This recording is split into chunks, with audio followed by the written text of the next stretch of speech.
2016년 JTBC 팬텀 싱어를 빛낸 가요와 중창의 합을 기억하는가? 당시 초대 우승팀인 포르테 디 콰트로의 멤버이자 지난해부터 솔로 활동 중인 솔태지는 올해 더욱 다채로운 모습으로 돌아왔다. 두 번째 EP 앨범 발매와 함께 예술의 전당 -11시 콘서트 해설자로 서면서 기세를 몰아 TVN 탁구 예능 올 탁구나의 고정 출연진으로 함께하고 있다. 여러 활동과 다양한 장르의 음악적 시도를 통해 대중에게 친근하게 다가가려는 그의 이야기를 들어봤다. 요즘 어떻게 지내세요? 올해 1월에 앨범을 발매했어요. 그 이후에 여러 촬영 일정이 있었지만 그 중에도 라디오 방송을 가장 많이 했어요. 제 노래를 직접 불러드리면 더 좋을 것 같아서요. 웃음 MBC 라디오 2시의 데이트 뮤직 안영미입니다. 와 정삼희 문천식의 지금은 라디오 시대에서 그날 처음 뵌 분들을 앞에 두고 노래를 불렀는데 감회가 참 새로웠어요. 특히 안영미 누나의 반응이 가장 기억에 남아요. 워낙 밝은 분이시라 그 에너지가 느껴지도록 계속 응원해 주셔서 힘이 많이 됐어요. 앨범에 대한 소개도 간단하게 부탁드려요. 나의 삶을 되돌아보면서 앞으로 어떻게 살았으면 좋겠다 라는 마음을 나타냈어요.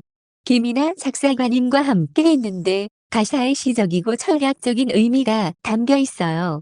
라디오에서는 이번 앨범 수록곡 중 오늘 이란 곡을 불렀는데 현장에 계셨던 분들이라면 각자의 추억과 생각에 빠져 노래를 감상하지 않으셨을까 싶네요. 오늘 뮤비도 인상 깊게 봤어요. 남자 무용수분이 나오는데 어떤 의도가 담긴 걸까요? 뮤비 속 무용수는 제 과거예요. 무용수를 바라보는 저를 통해 추억은 말 그대로 오래된 기억 그 자체로밖에 존재할 수 없다는 의미를 표현했어요. 사실 그분은 뮤지컬 배우 조용한 님이신데요. 처음엔 몰랐는데 너무 무용을 잘 하셔서 제가 여쭤봤어요. 어디서 배우셨냐고? 웃음, 뮤지컬 배우라고 하시더라고요. 깜짝 놀랐어요. 앨범 발매 이후 포르테 디 콰트로 멤버분들의 반응이 궁금해요. 앨범 준비와 기획에만 작업 시간이 거의 2년 이상 걸렸어요.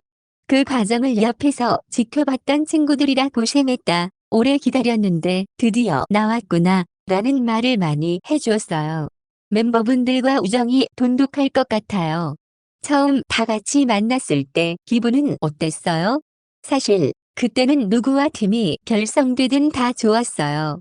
이제와 말하지만 JTBC 팬텀 싱업 다 그렇게 많은 사랑을 받을지도 몰랐을 뿐더러 프로그램 참가자로서 불확실한 상황도 자주 맞닥뜨렸어요. 그 안에서 서로가 큰 도움과 의지가 됐죠. 팬텀 싱어에서 부른 노래 혹은 무대 중 가장 인상 깊었던 것이 있다면 무엇인가요? 방송에 나가지 않은 첫 오디션 무대가 가장 기억에 남아요. 카메라도 열 몇 대씩 있고 심사하시는 분들도 앞에 계셨는데 그 상황이 처음이라 너무 낯설었어요. 그때 불렀던 노래가 김동률 선배님의 오래된 노래였어요. 오디션장에 있던 성악가 대부분이 가곡이나 뮤지컬 넘버 등을 선택했는데 저는 찐 가요를 선곡한 거죠. 저만의 음악성과 표현법으로 최대한 이 노래를 살리려 했고 그러다 보니까 그 시간이 정말 어떻게 지나갔는지 모를 정도로 빠르게 끝난 것 같아요. 부르기 전에는 심사위원분들이 어떻게 반응하실까라는 걱정이 계속 들었는데 색다르다며 호의적으로 이야기해 주셔서 감사했어요. 팬텀 싱어 온스타전에서 선보인 무대 중 BTS 원곡 아이 니드 윤에 대한 대중의 반응이 정말 좋았어요.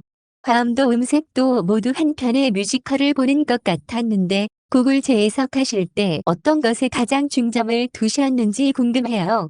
그 노래는 팬텀 싱어 전 시즌 결승 진출팀이 모여 선보인 곡 중 하나였는데요. 저희는 아이돌 노래를 선곡해 파워풀한 코러스식으로 재해석했어요. 처음엔 전 세계를 흔들고 있는 BTS의 노래를 감히 편곡해도 될까 싶기도 했고 노래 특성상 랩도 있어서 그 부분에는 음을 어떻게 넣어야 할까 고민도 됐어요. 그런 면에서 나름 큰 도전이었고 노력한 만큼 많은 분이 좋아해 주셔서 저희도 뿌듯했어요. 서울대 학교에서 성악을 전공하셨더라고요. 언제부터 성악에 관심이 있으셨나요? 초중고를 모두 싱가포르에서 다녔는데 고등학교 시절 교양 필수 과목으로 음악이나 미술 중 하나를 선택해야 했어요. 저는 음악을 조금 더 잘하는 편이어서 노래하게 됐죠. 가끔은 대학교 교수님들이 고등학교에 와서 합창을 지휘하신 뒤에 항상 저를 불러 "너는 음악을 해야 하는 사람이다" 라고 말씀해 주시기도 했어요. 그래도 음악에 대한 마음을 정하지 못하고 호텔리어를 양성하는 대학교에 합격까지 했어요. 주변에서는 계속 음악을 권유했고요. 대학교까지 정해진 와중에 계속 마음이 흔들려 한국에 들어왔는데 마침 서울대학교에서 외국인 특별 전형으로 성악과에 들어갈 수 있더라고요. 그때 갑자기 하고 싶다라는 생각이 크게 들었던 것 같아요. 단기간에 집중해서 수시를 준비했고 성악과에 입학하게 됐죠. 전공은 성악이셨는데 어떤 경로로 팝페라 장르를 시작하신 건지, 더 나아가 크로스오버를 결심하신 계기도 궁금해요. 대학생 때부터 성악을 본격적으로 시작하면서 항상 아쉬웠던 게 있었어요. 해외에서는 이탈리아나 프랑스어 등 외국 문화가 많이 담긴 클래식 곡의 가사를 굉장히 의미 있게 받아들여요. 물론 한국에도 가곡이 있지만 관객들이 느끼는 감동은 해외보단 덜한 것 같았어요. 가장 크게 느꼈던 계기가 우리가 아는 하이마트, 센티미터 송이에요. 다른 아리아는 몰라도 그 노래만 부르면 다들 "아" 라며 고개를 끄덕이죠. 대중과 이런 공감대를 만들기 위해선 그만큼 클래식이 많이 알려져야 한다고 생각했고 음악적으로 더 가까이 다가갈 수 있는 팝페라를 시작하게 됐어요. 크로스오버를 다루면서 음악적으로 주안점을 두는 것이 있다면요? 원곡을 어떻게 재해석할 것이냐가 가장 중요해요. 그 다음으론 듣는 사람에게 이질감을 주지 않기 위해 신경 쓰는 것 같아요. 정치자가 음악을 처음 들었을 때 바로 몰입할 수 있으려면 가사도 잘 들려야 하고 노래에 담긴 드라마에 대한 가수의 전달력도 좋아야 해요. 하지만 무엇보다 중요한 건 음악과 가수의 조화예요.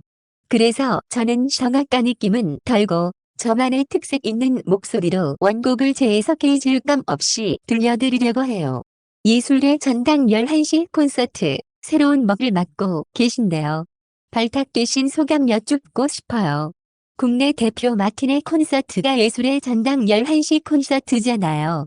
워낙 팬층이 두터운 프로그램이라 제가 그 자리에 서도 괜찮을까 걱정도 했어요. 그래도 누가 되지 않게 열심히 공부하고 있어요. 가끔은 대학생 때보다 더 열심히인 것 같은데요. 웃음, 그날 무대에 오를 곡을 연구하고 관객들에게 어떻게 정보를 전달하면 좋을지 생각해두는 편이에요. 영화에 나오는 나레이션과 비슷해요. 초반에 성우의 나레이션이 나오면 스토리에 집중도 되고 그 이후부터 작품 관람 포인트가 잡히잖아요. 제가 그 역할을 하는 거예요. 너무나도 영광스럽죠. 향후 그룹 활동 계획이 있으신가요? 3월부터 4집 투어를 할 예정이에요. 그래도 올해 6년 차인데 4집이 나왔다는 것은 꽤 빠른 편이죠. 웃음, 그만큼 저희를 계속 찾아주시는 분들께 항상 감사한 마음이 있고 저희도 새로운 음악으로 보답하려고 해요. 이번 앨범도 긍정적인 의미의 충격을 안겨드릴 수 있으면 좋겠네요. 많이 기대해주세요. 앞으로의 음악적 목표가 있을까요? 제 목소리를 하나의 시그니처로 만드는 게 목표예요. 누군가 제 노래를 들었을 때 바로 손태진이 불렀다는 것을 알아채 주셨으면 좋겠어요. 혹은 제 목소리로 듣고 싶은 특정 노래를 요청해 주셔도 너무 감사할 것 같아요. 지문 같은 목소리를 남기고 싶어요. 손태진 사촌 동생 진원이 팬텀싱어에 재도전했다. 3월 10일 방송된 JTBC 팬텀싱어4에서는 진원이 프로듀서 오디션에 등장했다. 진원이 등장하자 프로듀서 김문정과 박강현은 어디에서 본 것 같다 라고 유심히 지켜봤다. 팬텀싱어 다 첫 출연이 아니라는 제작진의 말에 진원은 제가 거의 숨은 카메오였다 라고 답했다. 진원은 시즌 1 결승전 객석에서 항호하는 모습으로 팬텀싱어에 출연했다. 진원은 시즌 1의 우승팀 포르테디 과투로의 베이스 대진이 형과 사촌 지간이어서 응원차 결승전에 갔다. 제가 너무 좋아하는 모습이 TV에 찍히면서 시즌 2 때도 자료 화면으로 쓰였다 라고 설명했다. 이어 시즌 3 때는 유채훈 형님과 같은 조였는데 제가 노래하는 건 나오지도 않고 어깨 나오고 몸 나와서 씁쓸했던 기억이 있다. 하지만 시즌4에는 절대 그렇게 준비해서는 안 되겠다. 정말 큰 코 다치기다 라고 생각했다. 3년 만에 다시 지원한 만큼 이번 무대에서는 꼭 만장일치 받겠다 라고 각오를 밝혔지만 박강현으로부터 급한 느낌이 들었다는 지적을 받았다.